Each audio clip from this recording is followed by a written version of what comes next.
noches, ¿cómo están? Bienvenidos y bienvenidas una semana más a este espacio de debate sobre la actualidad que nos afecta a bercianos y bercianas aquí en la comarca del Bierzo. Estamos hablando del programa La Tertulia que hacemos y les recordamos cada semana en colaboración con el decano de la prensa leonesa, con Diario de León. Enseguida les vamos a mostrar la persona que se sienta hoy aquí en nuestro plató. Tiene mucho que contar sobre asuntos muy importantes, como van a saber dentro de unos instantes, de nuestra actualidad de la comarca. Pero antes, y como cada semana, permítannos que les presentemos a las personas que nos acompañan, a los periodistas que están hoy en nuestro plató. Por un lado, a la directora de la 8 Bierzo, Marisa Vázquez. Muy buenas noches. Muy buenas noches. Y también estrenamos otra periodista de la comarca del Bierzo, María Carro, que viene de Diario de León, primera vez que participa en la tertulia. Muy buenas noches. Buenas noches. Bueno, pues la persona con la que hablamos durante los próximos 50 minutos es la responsable del designio de la que se puede llamar la mayor empresa de la comarca del Bierzo, unos 2.000 trabajadores, 11 centros de salud, un largo etcétera en cuanto a datos. Hablamos del gerente del área de salud del Bierzo, con José Antonio Visedo, al que damos la bienvenida y le agradecemos su presencia hoy en la 8 Bierzo. Muy buenas noches, gracias por la invitación. Gracias. Bueno, lo más importante, lo primero de todo, es recordar un poco pues, su llegada a la comarca del Bierzo. No ha sido hace demasiado tiempo, fue a finales del mes de marzo aproximadamente, cuando la Gerencia Regional de Salud, bueno, pues le presentó oficialmente aquí en la comarca del Bierzo, con varios trabajos por delante, incluso llegar a la integración de la sanidad especializada con la primaria. Pero si le parece, para abrir boca un poco con los temas de actualidad, le podemos preguntar qué es lo más urgente que usted tuvo que realizar al llegar aquí, ese pasado invierno, primavera. Bueno, pues lo primero que hice es lo que se suele hacer en un nuevo puesto de trabajo, un proceso de adaptación, conocer el sector, conocer el ámbito hospitalario, porque todavía no había asumido la responsabilidad de lo que era la gerencia de atención primaria, y básicamente conocer a los profesionales, sus necesidades, sus inquietudes, analizar datos económicos, datos asistenciales, y sobre ese punto de partida, lo que llamamos análisis de situación, pues empezar a tomar decisiones. Y esas decisiones, como decimos, la más urgente, ¿cuál sería? Lo primero que tuvo que hacer, ¿no? Bueno, uno cuando... Bueno, yo tengo ya experiencia en el sector sanitario, he trabajado en diferentes hospitales y áreas sanitarias, y uno intenta identificar lo más crítico de lo más superficial, ¿no? Lo más crítico que teníamos pues era una lista de espera que rondaba los 4.000 pacientes, y sobre todo en el ámbito quirúrgico, y lo que tuvimos que hacer es diseñar un plan de actuación de forma progresiva, para que de forma progresiva pudiéramos ir reduciendo esa lista de espera, sobre todo en diferentes especialidades, ¿no? Algunas con enormes problemas de personal, con escasez de personal facultativo, como podía ser urología, y en otras con unos números de lista de espera bastante importantes, ¿no? Porque al final detrás de la lista de espera es una obviedad, pero hay pacientes que necesitan ser intervenidos de una catarata o de una prótesis de rodilla de cadera, y teníamos un importante reto y seguimos teniendo un importante reto, y esta fue pues la primera actuación que empezamos a diseñar, porque llevar a cabo una reducción progresiva de la lista de espera quirúrgica es algo realmente complejo, no es algo sencillo. Señor Visedo, buenas noches. Buenas noches. Parece que es verdad que ese mal endémico en el Hospital del Bierzo, que son las listas de espera, tienen que tener una derivada a la hora de buscar la justificación. Quizás siga estando ahí la falta de profesionales que apuesten por el Bierzo para asentarse profesionalmente. Es necesario abrir otras vías, como la colaboración con otros hospitales de la comunidad, especialmente con el del Bierzo, para que esos facultativos puedan moverse y agilizar y aligerar esas listas de espera. La verdad es que ahí tiene que estar el problema. Supongo que el hecho de que haya pues, quirófanos abiertos más horas, que haya consultas abiertas más horas o que haya más facultativos. A ver, la presión asistencial del Hospital del Bierzo es similar a los hospitales del SACIL, hospitales de la misma naturaleza, el hospital pues, de Ávila, de Soria, de Segovia, de Zamora, etcétera. ¿Qué es lo que ha podido suceder? Yo creo que esto es multicausal, no hay solo una causa. Una de las principales, sobre todo, como ya he dicho antes, en determinadas especialidades como es urología, pues, y también en un momento determinado en oftalmología, puede ser la falta de especialistas. ¿Cómo intentar resolver el problema? Pues dándole muchas vueltas a la cabeza, porque hay que intentar hacer atractivo el hospital para atraer profesionales, ¿no? Dando estabilidad laboral, contratos de media a larga duración. Esto lo quiere el profesional, pero el profesional también quiere una cartera de servicios potente que le permita desarrollarse profesionalmente, y esto a veces no es sencillo, ¿no? No es sencillo porque bueno, los hospitales, cada uno en función de su singularidad, tiene su cartera de servicios, y no todos los hospitales no pueden tener de todo en el ámbito de cada especialidad, ¿no? Entonces, la atracción de profesionales es un tema que todavía colea, porque hay servicios a día de hoy, como pueden ser radiología, donde tenemos un serio problema, pero nosotros estamos trabajando día a día para buscar fórmulas de integración y de incorporación de estos profesionales a esas áreas críticas. Básicamente porque, vuelvo a repetirla, yo creo que estamos trabajando en un hospital formidable, con una presión asistencial moderada y con unos criterios clínicos. Trabajan los profesionales sanitarios similares a otros hospitales. Entonces, bueno, hay otros factores, ¿no?, que han contribuido a incrementar la lista de espera quirúrgica, que si lo desean pues lo seguimos desarrollando después. Buenas noches, señor Vicedo. Estábamos hablando de listas de espera quirúrgica. Es cierto que en el último año, por acotar el tiempo, se ha reducido considerablemente, pero no ha pasado lo mismo con el tiempo de demora. Es decir, no hay una disminución proporcional. Disminuyen las listas de espera, pero en cambio el tiempo de demora medio aumenta, tanto que si comparamos con el tercer trimestre del año pasado, son 99 días más en los que estamos ahora. ¿Por qué pasa esto? ¿Por qué bajan las intervenciones, o sea, las personas en lista de espera, pero no el tiempo que tienen que esperar para ser intervenidos? Bueno, lo primero que quiero decir es que los pacientes que llamamos de prioridad 1, los pacientes con patologías severas, son intervenidos de forma inmediata, ¿vale? Es decir, tenemos una demora media que ronda los 13-14 días y además bajando, ¿no? Luego hay pacientes que en el juicio clínico pues ya no son prioridad 1, son prioridad 2 y prioridad 3, que están siendo operados. Antes, cuando yo llegué en el mes de abril, por ejemplo, tenemos un punto muy crítico en oftalmología. En el ámbito de las cataratas había más de 1.200 personas que no veían, personas mayores en términos generales, y que están siendo operadas ahora mismo, y no es una cuestión numérica solo, es una cuestión de personas y de patología y de un poco de responsabilidad de todos, ¿no? Ahora mismo esa lista de espera de cataratas, si todo va bien, aproximadamente de aquí al 31 de diciembre la vamos a reducir a 250, 300 personas como máximo. Quiero decir que esa demora a la que hace usted referencia es una demora media. No es una demora máxima ni una demora mínima. Yo siempre digo que los datos de la lista de espera en cuanto a demoras hay que analizarlos por patología, y realmente solo hay un punto crítico ahora mismo donde estamos trabajando, y estamos trabajando con mucho esfuerzo de la mano de los profesionales, que se llama traumatología.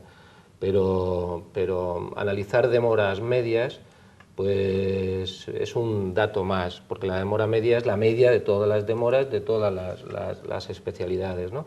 Yo creo que hay que hablar de procesos preferentes, que son atendidos con urgencia, procesos quirúrgicos menos preferentes, que son atendidos pues en determinadas especialidades, como son otorrino, ginecología, etcétera, y cirugía, con las demoras medias que nos marca el SACIL, y luego pues hay todavía un punto crítico que se llama traumatología, donde realmente pues hay pacientes que llevan más de 2 años esperando una reposición de una cadera o de una rodilla. Me imagino que los espectadores estén pensando ahora mismo, ¿cuánto hay detrás de estas cifras de crisis? ¿Qué ha afectado a la sanidad pública, la crisis que nos lleva golpeando desde 2008? ¿Cómo se ha reducido el presupuesto en un hospital como el del Bierzo? ¿Y cuánto hay detrás de estas cifras de ese factor económico? Pues sinceramente, por los datos históricos que he podido recabar, no ha habido ningún recorte económico ni de plantilla. El principal problema, vuelvo a repetir, y ya este problema no solo lo tenemos en el hospital, sino también en atención primaria, es un problema de profesionales que quieran venir a trabajar. Nosotros tenemos que seguir haciendo ese esfuerzo por atraerlos, pero vuelvo a repetirle, desde el punto de vista económico, tengo en la cabeza algunas cifras y sobre todo las del año pasado, y el presupuesto global del área sanitaria, que ronda los 172 millones, es muy similar al del año pasado. Y si el año pasado teníamos una plantilla, lo que llamamos nosotros efectivos reales, número de profesionales totales que rondaban los 1970, 1975, porque esto es variable, pues este año estamos en las mismas cifras. Supongo que no es sintomático que tengamos una referencia del año pasado a este, porque es verdad que no ha habido una evolución en cuanto a la economía y la activación económica diferente. Si nos remontamos precisamente a la fecha que yo les decía, 2007, 2008, respecto a 2016, 2015... Bueno, no tengo en la cabeza... El porcentaje puede variar, ahí sí que podemos pues, decir que sí que ha afectado la crisis a la sanidad.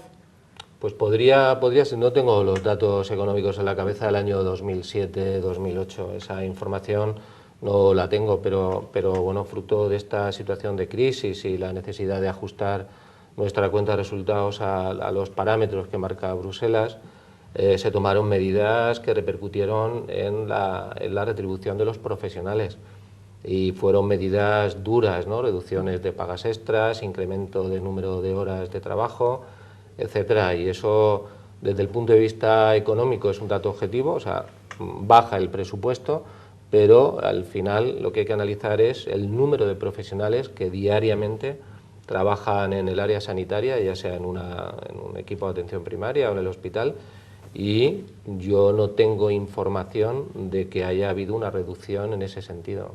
Del número de profesionales. Precisamente en cuanto al número de profesionales, la incorporación de 2 nuevos quirófanos en el primer semestre del año que viene, que está prevista por el SACIL, implicará un aumento de esa plantilla. Supongo que necesariamente, si el número de instalaciones es mayor, en los tiempos de atención a los pacientes o mayores, debería ser mayor la plantilla del hospital. Bueno, esta reflexión que usted comenta es muy interesante desde 2 puntos de vista. Desde el primer punto de vista, que es intentar reconducir toda la actividad quirúrgica y potenciar mucho la cirugía mayor ambulatoria, o sea, cirugía sin ingreso. El paciente es operado pues a las 9 de la mañana y a las 3 de la tarde puede estar perfectamente en su casa, y si es una catarata puede ser operado a las 9 de la mañana sin visión y a las 3 de la tarde ya puede estar viendo, ¿no? Yo creo que esto es un cambio que va a ser y que está empezando a ser importante, ¿no? Nosotros tenemos ratios de cirugía mayor ambulatoria todavía muy bajos comparado con otros hospitales, pero esto lo vamos a potenciar. Y en cuanto a las necesidades de plantilla, tendríamos que ver, y estamos estudiando si vamos a necesitar pues incrementar algún anestesista más y algún otro especialista, si hay que contratar. De hecho, estamos trabajando para contratar 1 o 2 traumatólogos más a partir del mes de enero, y algún urólogo más en el ámbito quirúrgico, y si se necesita una plantilla la vamos a contratar. Porque, a ver, hay un principio básico, ¿no? Nosotros tenemos que hacer un ejercicio de responsabilidad con el dinero público. Tenemos un techo de gasto en el área sanitaria que ronda, como he dicho, los 172 millones, y en el momento que tengamos un presupuesto único, que espero, no un presupuesto para hospital y un presupuesto para primaria, sino un presupuesto único, nuestra capacidad de gestión será infinitamente mayor, ¿no? No para ahorrar, porque no ahorramos nunca, sino para aplicar el principio de coste-oportunidad. O sea, lo que dejas de gastar aquí, lo puedes gastar ahí. Entonces, con esa forma de gestionar, pues veremos si realmente necesitamos potenciar nuestra plantilla, sobre todo anestesistas, enfermería y algún que otro especialista quirúrgico más, y sobre esa base tomaremos decisiones. Pero lo que nosotros tenemos muy claro es que no podemos seguir manteniendo estos niveles de lista de espera quirúrgica, y esto es una cuestión en la que les puedo asegurar, porque estamos trabajando de la mano de los jefes de servicio y de los jefes de unidad clínicos, que están implicados, como se suele decir en el Bierzo, a tope, ¿vale? Implicados a tope. Y yo no puedo más que agradecerles y reconocer la labor que están realizando. Dice usted que quieren rebajar la lista de espera. Lo cierto, los datos son obvios, el Bierzo constantemente, cada año, está en la cabeza de las listas de espera de Castilla y León. Es una situación muy difícil. ¿Por qué no se ha iniciado mucho antes estas acciones concretas que hemos escuchado al gerente regional del SACIL? Pues la incorporación de nuevos profesionales, la ubicación de nuevos quirófanos. Ustedes dicen que quieren rebajar esa lista de espera. Por ejemplo, de aquí a un año, ¿hay algún plan concreto para que esto se reduzca de una forma dramática y volvamos a parámetros normales de demora en Castilla y León, que son mucho más bajos que los del Bierzo? ¿Esta acción que está comentando va a ser determinante para que el futuro cambie radicalmente? ¿Qué esperan, por ejemplo, de aquí a un año en cuánto puede bajar esa lista? Pues esa es una buena pregunta. Yo no soy mago, pero nosotros tenemos ahora puesto el pie en el acelerador. Hemos creado un grupo de trabajo, yo diría, muy potente, que está liderado por la directora médico y por el coordinador del área quirúrgica, que es el jefe de anestesia, el doctor Soto. Está haciendo un trabajo ímprobo, todo con el sistema de información de que disponemos en admisión. Bueno, le puedo dar datos, ¿no? Datos que pasan de casi 4.000 pacientes cuando yo llegué. Yo espero acabar a 31 de diciembre con 3.000 pacientes, incluso menos, en lista de espera, una bajada yo creo que importante. Pero lo importante no es solo eso, porque a veces se me tacha de estar pensando en números siempre. Es decir, lo importante es establecer un mecanismo que haga que estas cosas, con perdón de la expresión, no sean pan para hoy y hambre para mañana, sino que realmente se mantenga en el futuro una situación que yo considero que debe de ser razonable, como cualquier hospital del área sanitaria, del SACIL, perdón, y a tener una lista de espera que ronde los 1.500, 2.000 pacientes máximo. ¿Cuándo podremos llegar a esas cifras? Pues no lo sé, pero os puedo asegurar que yo calculo que igual a 31 de diciembre del año que viene estamos en esos parámetros, siempre y cuando podamos llevar a cabo una importante reorganización del servicio de traumatología. El servicio de traumatología es un servicio muy importante en el hospital, que está formado por profesionales con un nivel de cualificación también muy importante, que trabajan mucho. Y lo que estamos es dándole vueltas a la idea de reorganizar el servicio de trauma de otra manera, ¿no? Bueno, si al final con esta expectativa podemos seguir trabajando y luego con la ayuda y con la colaboración puntual, ¿no?, de lo que es la actividad concertada, pues yo creo que nos podríamos mover a 31 de diciembre del año que viene en estos parámetros, que a lo mejor son excesivamente optimistas por mi parte, pero yo creo que la comarca del Bierzo, la Ciana, los propios pacientes y esta población se merecen tiempos de respuesta en el ámbito quirúrgico mucho mejores. ¿Y esa reorganización es necesaria únicamente en traumatología o hay otros servicios que requerirían de una atención especial? Porque usted mismo comentó hace unos meses que consultas externas se había quedado pequeño. Es un hospital que ya tiene sus años y urgencias sí que se amplió, pero hay otras áreas que no, y consultas externas es una de ellas. No sé si uno de los objetivos para 2017 es ampliación de consultas externas. A ver, desde el punto de vista estructural, el área ambulatoria, el área que llamamos de policlínico, ¿no?, de consultas externas, efectivamente se ha quedado pequeña. En determinadas franjas horarias hay una excesiva masificación que provoca un disconfort, ¿no?, por parte de los pacientes. Entonces, en la cabeza tenemos un proyecto que todavía está en fase de proyecto, que es crear un centro de especialidades. Pero claro, la creación de un centro de especialidades, ¿no?, que es un área ambulatoria fuera del propio hospital, en una zona céntrica, si puede ser, de Ponferrada, y aquí pues retomo un poco estas últimas declaraciones de la alcaldesa de Ponferrada sobre la posibilidad de cedernos un espacio. Claro, todo esto, que está todavía en fase, no diría de proyecto, sino de preproyecto, tiene un condicionante presupuestario, ¿no? Estas cosas ya no dependen del gerente de asistencia sanitaria del Bierzo, dependen de otras instancias, y sobre todo otras instancias que puedan demandar y que puedan reclamar esa financiación adecuada. Pero Nosotros tenemos, vuelvo a repetir, desde el punto de vista estructural, una filosofía, y es que cada zona del hospital tiene que estar bien dimensionada, no podemos tener una mezcla, ¿no? Como tenemos ahora en el área quirúrgica, hay una zona de pruebas especiales, un área ambulatoria, como bien dice, un área de consultas pequeña, ¿no? Cada elemento, cada servicio, cada tipo de prestación tiene que tener su área, ¿no? Igual que se ha diseñado, y eso es perfecto, un área de oncohematología perfecta, también con la zona de urgencias y tal, que se redimensionó y es pues una obra perfecta.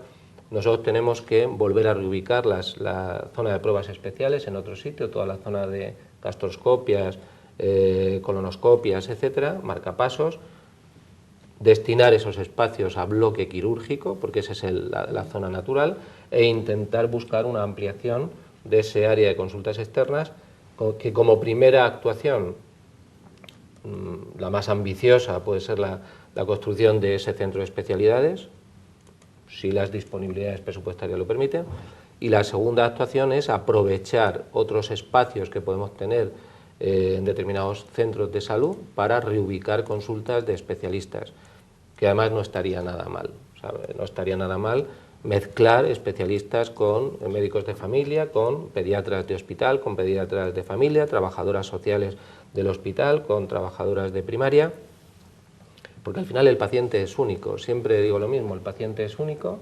necesita a veces cuidados de enfermería, otras veces ser intervenido, otras veces la atención de un médico de primaria, otras veces necesita un recurso sociosanitario. Y yo creo que es importante tener esa visión global de la atención sanitaria al margen de estructuras rígidas. Seguir hablando de atención primaria, atención hospitalaria, no, hay que hablar de paciente y sus necesidades. Yo creo que esta es la clave de la reorganización de nuestra área sanitaria. Usted habla de reorganización de espacios dentro del propio hospital, mientras quizá no está o no puede entrar en el servicio este centro de especialidades que en principio la alcaldesa, como decía usted, ha anunciado la cesión de terreno a la consejería, ¿no?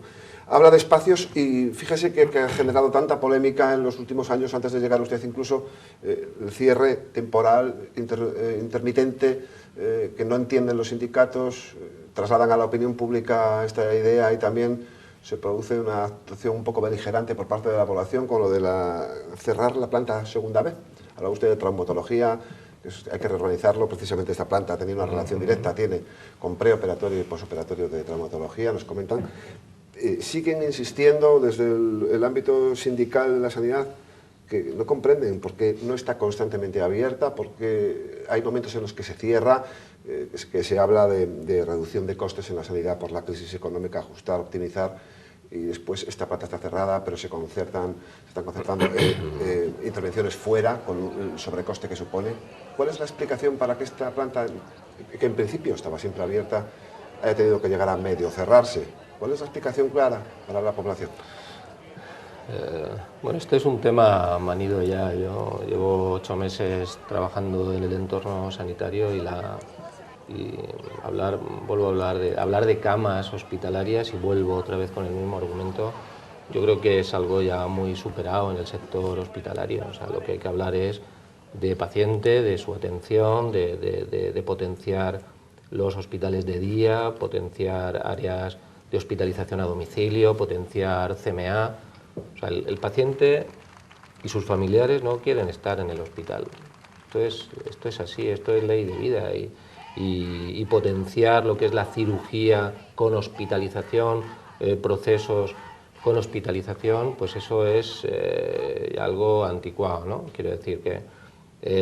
y la crítica a las camas es una crítica sin ningún tipo de sentido. Yo sigo diciendo lo mismo, la segunda vez se ha abierto y yo no he dado explicaciones de la apertura de la segunda vez porque considero que es innecesario.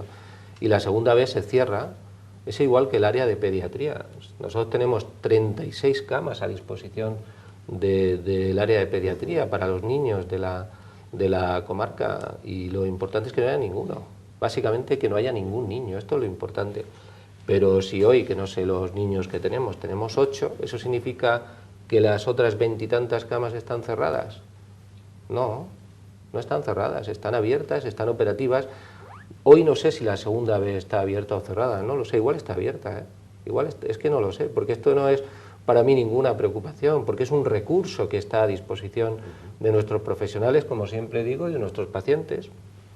Y cuando haya que abrirlas, no abrirlas, porque están siempre abiertas y a nuestra disposición. Cuando haya que ponerlas en marcha con personal de enfermería, con personal auxiliar de enfermería, lo haremos. Pero ¿cómo vamos a tener dimensionada una plantilla de personal de enfermería para atender una cama vacía? Esto no tiene ningún sentido. Esto es sería un ejercicio de irresponsabilidad en la gestión del dinero público. A mí se me puede criticar por tener cerrada, entre comillas, una planta de hospitalización, pero también se me puede criticar por ser un despilfarrador del dinero público. O sea, yo creo que lo que hay que hacer es aplicar el sentido común, ¿no? Y utilizar los recursos según las necesidades. Si yo tengo una UCI con 9 camas para atender pacientes y en la UCI, en la unidad de cuidados intensivos, tenemos 3 y hay un ratio de personal de enfermería que establece pues, que por cada paciente de la UCI necesitamos 2 enfermeras para hacer un cuidado integral, también depende de la patología del paciente en la UCI. Yo no voy a tener enfermería para 9 camas si hay 7 camas vacías, porque eso es, correcto, entre otras cosas, despilfarrar el dinero público. Si les parece, hacemos una parada, estamos en el Ecuador del programa, nuestros contertulios también, y les ofrecemos a los telespectadores unos consejos publicitarios. Enseguida regresamos con José Antonio Visedo, el presente y el futuro de la sanidad aquí en El Bierzo. Hasta ahora.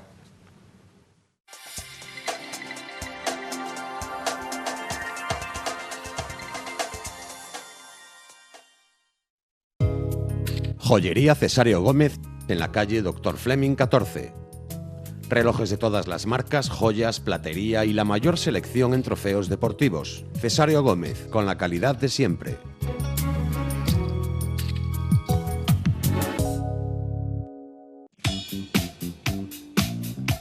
En cada rincón, un detalle.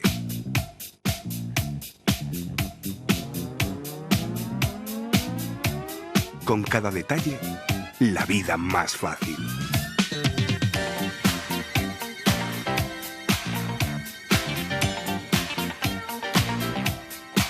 Eibarresa, el detalle nos diferencia.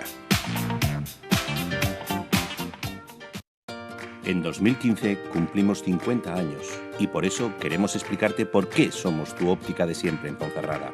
Ser de siempre no es tratarte como uno más, sino como alguien único. Es haber vivido los cambios de tu barrio y de tu ciudad, del blanco y negro al color. Es haberte visto crecer, conocerte y comprenderte. Es haberte explicado hace 3 décadas cómo unas lentes progresivas o un audífono pudieron mejorar tu salud. Ser de siempre es llevar medio siglo mirando por ti. Por eso y por mucho más, somos tu óptica de siempre en Ponferrada. Cada día necesitamos energía para perseguir nuestros sueños. Alcanzarlos exige un alto rendimiento. Para rendir es necesario descansar. Los sueños a veces se hacen realidad.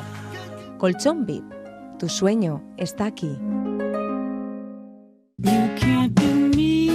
Centro de Estética La Orquídea, pasión por la belleza.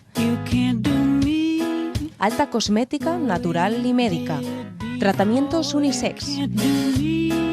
Centro de Estética La Orquídea, nuestra belleza eres tú.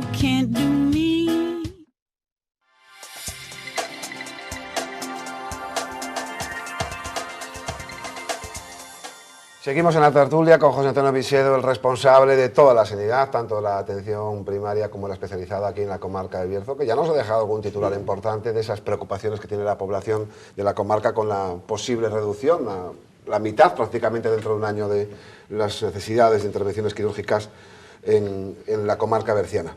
Fíjese, hablando de intervenciones, hablando de necesidades urgentes de salud de la población, se ha hablado mucho y hay una desazón en la comarca del Bierzo que se le pueda considerar, pues quizás de segunda división en la sanidad de nuestro país. Explico. Llegamos a escuchar al consejero que se estudiaría la implantación de radiología aquí en la comarca del Bierzo. Se llegó a escuchar que podría llegar a estudiarlo. Después la propia consejería entendía que esto no era viable, que la relación costes con el servicio al ciudadano pues no consideraban, como digo, viable esto y que deberían trasladarse a León, incluso Valladolid o Salamanca, dependiendo de algún tipo de especialidad. ¿Cómo le podemos explicar a la población de la comarca? Usted, que es un profesional de la sanidad y debido a que el cáncer, lamentablemente, pues es un presente en la salud de muchas personas, ¿cómo le podemos decir que nosotros, los bercianos, que no vivimos tampoco en ningún lugar elevado de las montañas, tenemos que hacer 100, 200 o 300 kilómetros para recibir un servicio básico? ¿Cómo se le puede explicar al ciudadano y que lo entienda y que le parezca justificable? Bueno, usted se refiere a oncología radioterápica, ¿no? Radioterápica, efectivamente. Eso es. Sí. A ver, el área sanitaria del Bierzo es un área sanitaria de primera división. Partimos de esa base. Y vuelvo a repetir un poco la reflexión que he hecho antes. No todos los hospitales o no los hospitales no tienen que tener todos los servicios, no pueden tener todos los servicios. O sea, ¿por qué reclamar oncología radioterápica, que ahora doy alguna explicación al respecto, y no cirugía torácica, neurocirugía, superespecialidades quirúrgicas? O sea, yo creo que un poco la reflexión pasa por lo que hemos hecho siempre, y no solo por una cuestión económica, sino por una racionalización de recursos, ¿no? Yo creo que hay buena comunicación con León. En León se ha abierto hace poco un área de oncología radioterápica con 2 aceleradores lineales y yo creo que sería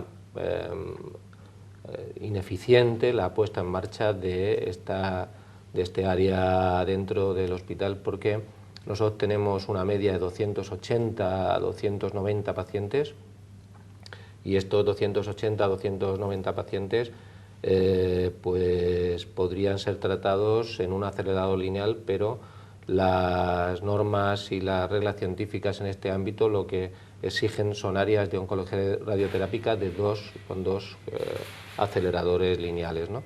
Y sería, por lo tanto, absolutamente ineficiente la puesta en marcha de ese servicio aquí. ¿Qué hay que hacer?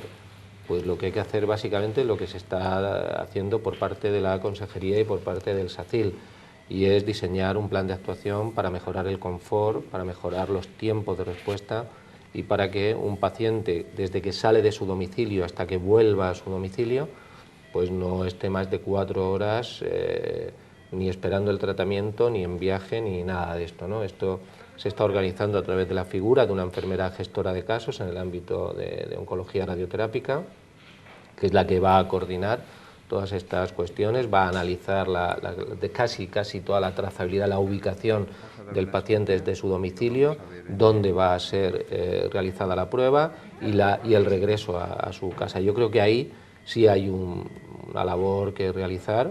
Yo creo que se puede mejorar esa cuestión de confort, pero ya digo que lo importante es que la seguridad clínica del paciente, que el tratamiento sea adecuado y que cuando se lleve a cabo la implantación de un área súper especializada en el Bierzo, lógicamente haya un número de pacientes para ser atendidos de forma adecuada, ¿no? Yo creo que los pacientes desde el punto de vista clínico están perfectamente tratados y queda la parte logística, la parte de confort, que es algo donde estamos trabajando. Apuntaba hace unos minutos que no, en un hospital no puede tener todos los servicios. Y en este caso es verdad que se equilibran un poco los esfuerzos y las fuerzas con el Hospital de León. Pero ¿qué papel juega ahora mismo la sanidad concertada dentro de la sanidad pública? Últimamente se ha hablado de esa externalización de intervenciones de forma periódica, que también ha tenido su contestación desde el lado de los sindicatos, diciendo que, bueno, que podría haber otras opciones como intensificar peonadas antes de recurrir a la sanidad privada para prestar ciertos servicios. ¿Qué papel está jugando ahora mismo en nuestra sanidad, con la situación que está viviendo, en la sanidad pública, ese papel de las clínicas privadas concertadas? Pues un papel básicamente complementario. Estamos, como siempre digo, en el ámbito de un área sanitaria pública, financiada con dinero público, gestionada por profesionales del ámbito público, y la actividad concertada es, desde el punto de vista del impacto económico, muy baja. Este año nos podemos haber gastado aproximadamente 1 millón de euros, con respecto a los 172 millones que he dicho antes de presupuesto, pues estamos hablando de una cantidad muy simbólica. Es una actividad, como digo, complementaria, como marca la ley, y y además están haciendo una labor efectiva, una labor yo creo que muy de complemento de la actividad principal, que es la que desarrollan nuestros cirujanos.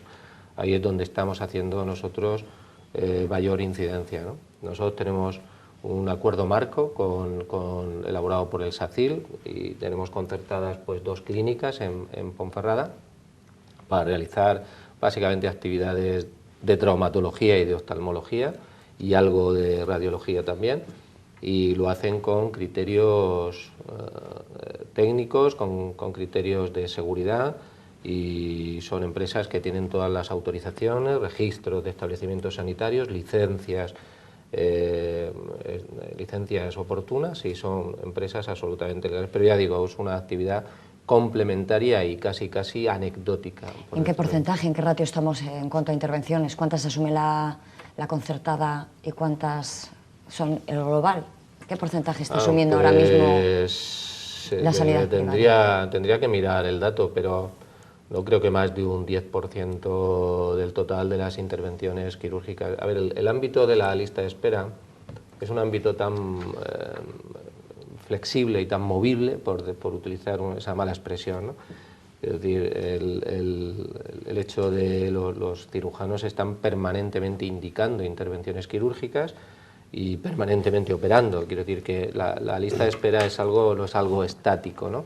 Entonces le podría decir un porcentaje, pero es que mañana ese porcentaje puede variar, pero ya digo que yo creo que es algo anecdótico, Estamos hablando constantemente de cifras, de presupuestos. Uno de los objetivos es ahorro farmacéutico. En torno a 51 millones de euros están previstos de gasto en medicamentos. Lo que no puede quizás controlar el hospital es lo que recetan los médicos o lo que compran los pacientes a través de las recetas, pero sí lo que es la farmacia hospitalaria. Y ahí ha centrado también buena parte de los objetivos, intentar reducir ese gasto. ¿En qué proporción se va a reducir? Y para que la gente lo tenga claro, si eso va a suponer que no va a tener acceso a determinados medicamentos, es decir, ¿está ligado eso al recorte de medicamentos o son otros factores?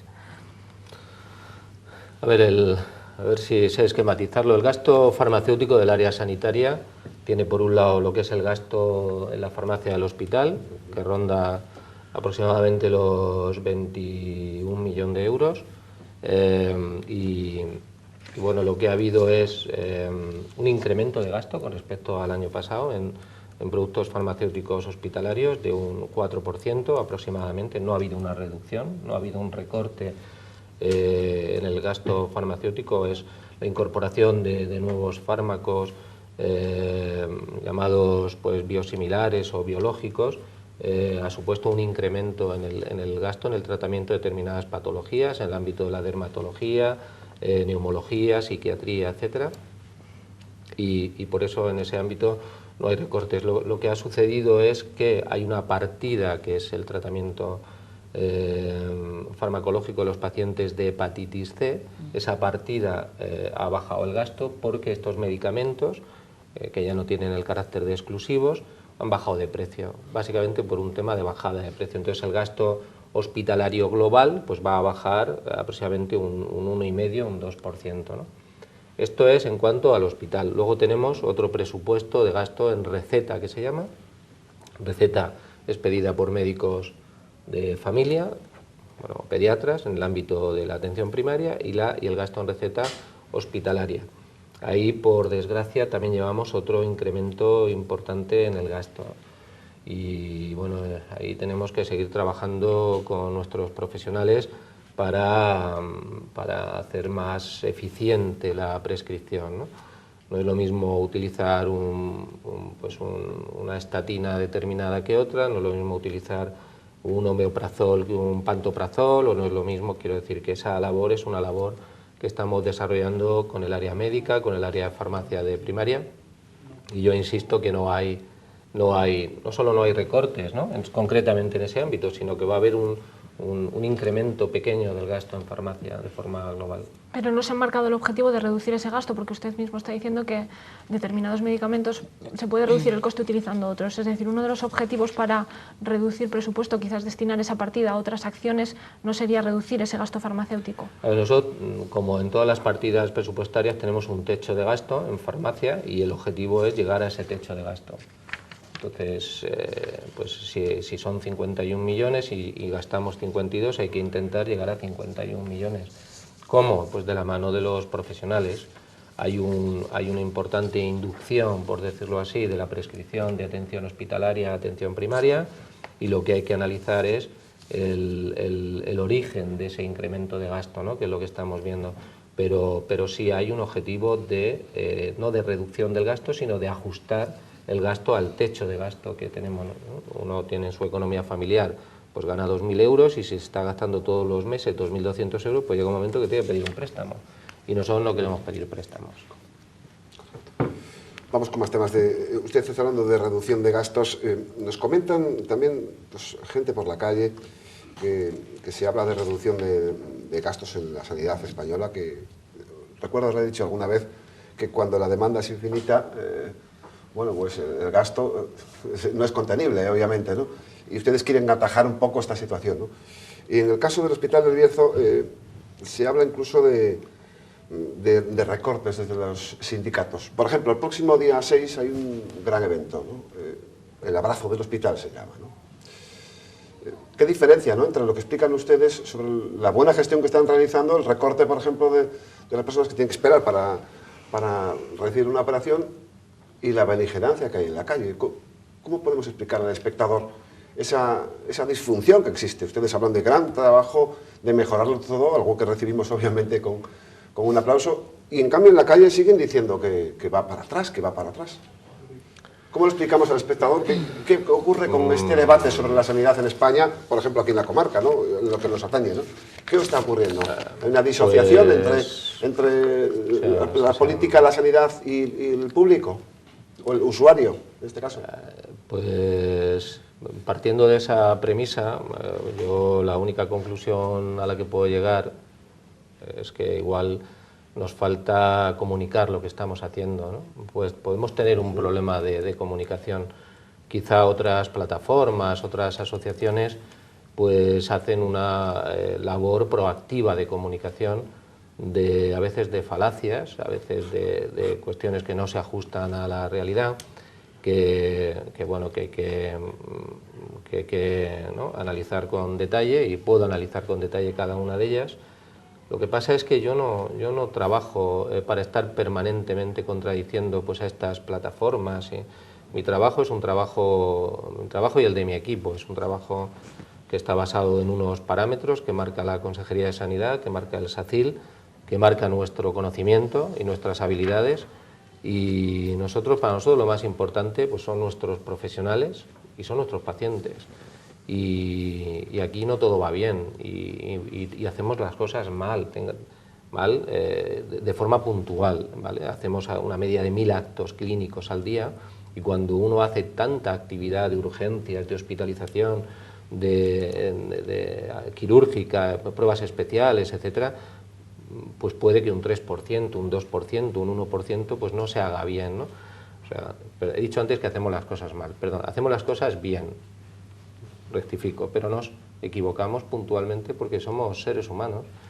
Entonces, pero no sé, yo no estoy aquí para estar contradiciendo, ¿no?, a una plataforma que en un momento dado pues nos dice que tenemos un colapso en la puerta de urgencia. Lo que sí hago es llamar al jefe de urgencias y preguntarle qué situación tiene, y en esa ocasión pues había un paciente esperando. Habla de visibilizar precisamente ese trabajo.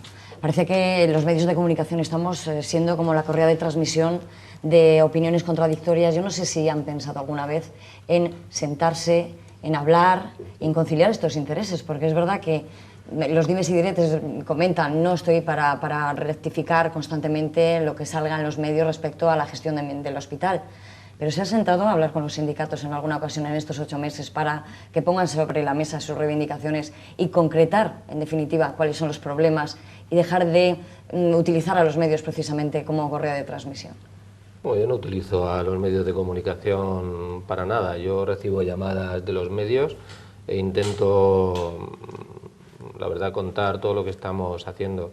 A ver, nosotros tenemos reuniones casi semanales con secciones sindicales, con junta de personal, y yo creo que nuestra relación con ellos, en términos generales, es una relación bastante afable.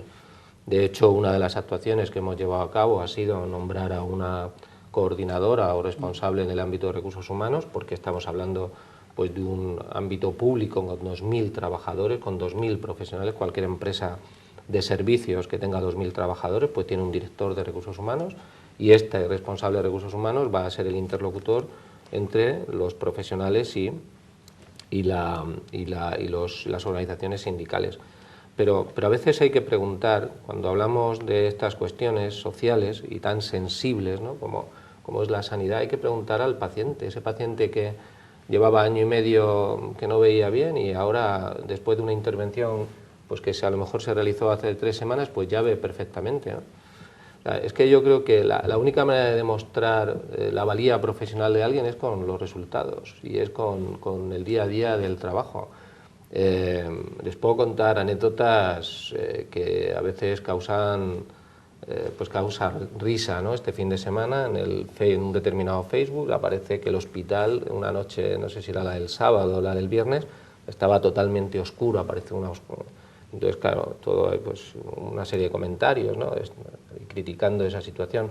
Bueno, pues se había hecho la foto de una zona, que es la zona de acceso a la cocina, donde una bombilla pues se había roto y teníamos todo el hospital perfectamente iluminado. Quiero decir con esto es una anécdota, quiero decir que, a ver, cuando uno está trabajando día a día con muchos profesionales que se están esforzando hasta el límite de sus posibilidades, es que lo demás importa poco, porque yo observo cómo trabaja nuestra gente.